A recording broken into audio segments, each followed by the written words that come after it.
we got a lot of video to show you today, and some of it is extremely troubling, and we're going to start off with this. There was a restaurant in Baltimore called the Ouzo Bay, and there was a woman who came in with her child. They are African-American, and they were denied service by the manager. And, you know, you could say that's the beginning and end of the story, except it isn't. Yeah, not nearly. There's a lot more to this, and luckily the woman was recording her interaction with the host, because when she was denied service, she had the wherewithal to look around and see that there was another child that had just left the restaurant who had eaten. Was leaving, Charles. He was leaving the restaurant. Right. Who was wearing almost the same exact thing as her child. It's almost crazy that it literally looks almost identical to what they're wearing. There's one big difference. One big difference. The kid who was allowed in was white. Now watch the woman confront the manager. I'm sorry, ma'am. The gentleman's already explained it to you. Okay, tell it to me again. You telling me we cannot eat here? So unfortunately, we do have a dress code. If you have some non-athletic shorts. But that white kid out there can't eat here with his tennis shoes on and his athletic shirt. So we allow tennis shoes, but not athletic shorts and t-shirts. He has one. You telling me that's not an athletic shirt? I just want to know why it's different for my son. I understand how you feel. I don't want you to sympathize with me. I just want you to tell me why it's different for my son. And that little kid that was out there with athletic tennis shoes and... The t-shirt that the little kid was wearing, we don't consider that to be athletic t-shirt. Why? Honestly, I did not get a good look, but it looked like a regular t-shirt. Well, that stretches. It looked like a regular identical t-shirt almost. I mean, they're just kids' t-shirts. They're both in kids' t-shirts. Just because the black kid's shirt says Jordan, and I can't make out what the white kid's shirt makes up, but it almost looks identical. And maybe it doesn't say Jordan, but you can't, it's just ridiculous. It's the same. They're wearing the same thing. And the restaurant clearly feels the same way, because the restaurant group that owns this was just kind of horrified by it because it's so obvious, right? They've put this guy on leave. What doesn't make sense to me is I think here further down in the video, she starts to tell him, like, I'm going to show you guys this. I want to show you the video. Do I need to show you the video of this white kid and what he was wearing to compare it? And I almost felt like the host was kind of like almost like backtracking, like he knew he was now in the wrong, because she was like, I'm going to prove to you that he's wearing the same thing as my son.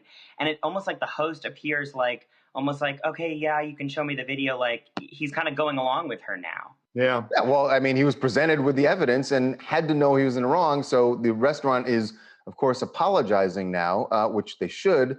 But I gotta tell you, Harvey, when we first discussed this video. I know, I was just about to say this, Charles. Yes, it is ridiculous and it is obvious discrimination. Obvious.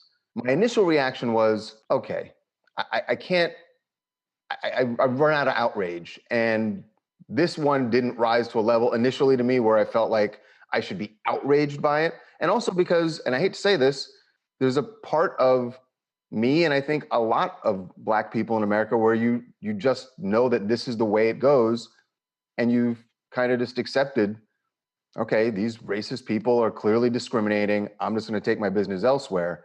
But to that point, I guess, look, if we're really going to combat racism, then you got to call out all of these microaggressions. Well, you know, and microaggression that happens. And Charles, and I got to say, you know, Charles and I have had a lot of discussions over the last 3 weeks or so, just about all sorts of things, and he's really helped me.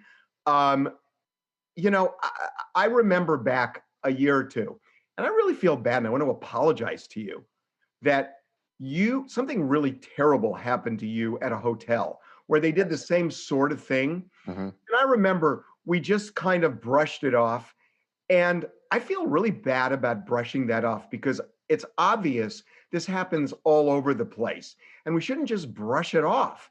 No, and I feel, honestly, I apologize because I feel really bad. Should have made a bigger thing of that. Well, I appreciate the apology. And to that point, even if we're going to combat this, black people who are dealing with it have to speak up about it instead of just going, yep, same old racism and moving on. I guess you have to speak up about it. But I'll be honest, at a point, I kind of feel like I'm just tired of educating white America on stuff that we've been dealing with for, centuries. But that's what it's going to take. But that's what it's going to take to combat. Now all of a sudden, people are starting to connect the dots, and they're starting to see this is life for Black America. And I don't think white people viewed it that way before. I think they're viewing it now, and they're seeing all these things that have a connection, right? Yeah, but understand that, and while that's good and it's necessary, there is a part of Black America that feels like it's frustrating that you're only now seeing it. I'm glad that it's being seen, and I'm glad that it's being called out.